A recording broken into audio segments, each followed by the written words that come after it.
खबरों की ओर। छठे चरण के चुनाव से पहले देश के कई शहर क्या आईएसआईएस के निशाने पर थे।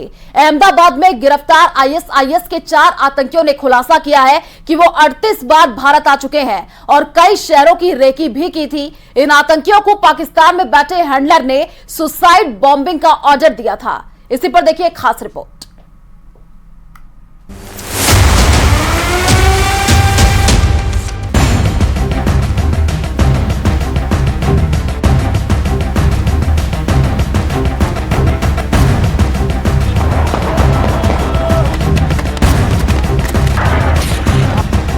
भारत पर हमले की कसम खाने वाले ये आईएसआईएस के 4 आतंकी हैं।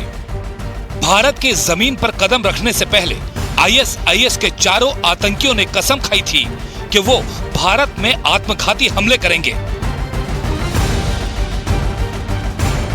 अहमदाबाद एयरपोर्ट पर ये चारों आतंकी एटीएस के हत्थे चढ़ गए और उसके बाद पूछताछ में इनकी कुंडली खुली तो कई चौंकाने वाले पर्दाफाश हुए। क्या भारत में 26/11 की तरह हमले की साजिश रची जा रही थी? छठे चरण में 8 राज्यों में हो रहे चुनाव से पहले क्या कई शहरों में फिदायीन हमले की बड़ी साजिश रची जा रही थी? क्या दिल्ली से अहमदाबाद तक आतंकियों ने हमले का टारगेट सेट कर लिया था? पूछताछ में आतंकियों ने बताया इनके ग्रुप में 2 नुसरत और नफरान 38 बार भारत आ चुके हैं।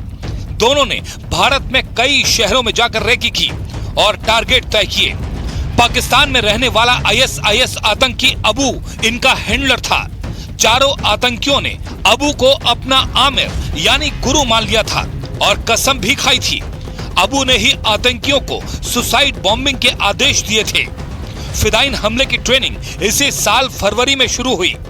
पाकिस्तान से अबू ने उन्हें अहमदाबाद में हथियारों को इकट्ठा करने के बाद हमले को अंजाम देने के लिए सटीक जगह और समय बताने वाला था। ये 4 व्यक्तियों मूળ શ્રીલંકાના વતની છે, શ્રીલંકાના રહેવાસી છે અને આતંકવાદી પ્રતિબંધિત સંસ્થા ઇસ્લામિક સ્ટેટના સક્રિય સભ્યો છે અને એ 4 લોકો સંપૂર્ણપણે આઈસિસની જે આઈડિયોલોજી છે એ આઈડિયોલોજીમાં રેડિકલાઇઝ થઈ ગયા છે। जिस तरह से आतंकियों को फिदायीन हमले के लिए तैयार किया गया और कई शहरों पर अटैक के टारगेट दिए गए, उससे शक जताया जा रहा है कि आईएसआईएस ने 26/11 हमले की तरह ही आतंकियों को तैयार किया और उन्हें अजमल कसाब की तरह ट्रेनिंग दी गई थी। अजमल कसाब को भी हमले से पहले आतंकी मसूद अजहर ने फिदायीन की कसम खिलाई थी। हो सकता है ये जो टेररिस्ट अटैक है वो 26/11 के मुकाबले का टेररिस्ट अटैक हो सकता है। वो टारगेट कहीं भी हो सकता है, दिल्ली हो सकता था, अहमदाबाद हो सकता था, मुंबई हो सकता था, या ऐसी जगह हो सकता था जहां लोगों का अटेंशन रहो, जहां नेशन का अटेंशन रहो। तो तमाम तरीके के टारगेट हैं, ये फिदायीन थे। ये देखिए सुसाइडल अटैक करने में इनकी महारत हासिल थी। जिस तरह से ये पूरी साजिश रची गई और पाकिस्तान में बैठे आतंकियों ने श्रीलंका से फिदायीन तैयार किए, उसके बाद ये आशंका है कि पाकिस्तान ने अब आईएसआईएस की मदद से श्रीलंका में आतंकियों का लॉन्च पैड तैयार कर लिया है। अब तक भारत में घुसपैठ के लिए आतंकी नेपाल या पीओके के रूट का इस्तेमाल करते थे, लेकिन अब उनका आतंकी रूट श्रीलंका हो चुका है। हर बार देखिए पाकिस्तान एक नए रूट का इजाफा करता है।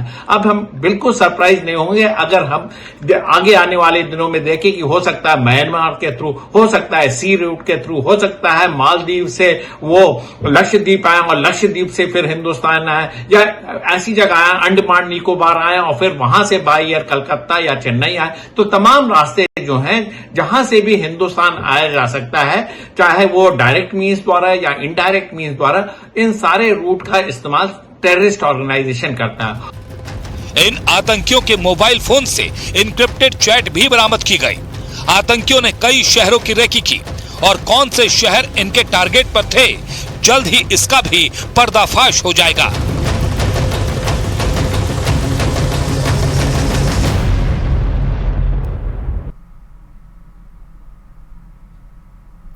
और चलिए रुक करते हैं अगली खबर की ओर। महाराष्ट्र के ठाणे की केमिकल फैक्ट्री में हुए धमाके में अब तक 8 लोगों की मौत की खबर है, वहीं कई लोगों के जख्मी होने का दावा है। धमाके के पीछे क्या वजह है, इसकी जांच की जा रही है, लेकिन इस बीच धमाके को लेकर के सियासी बाजार गर्मा गया है।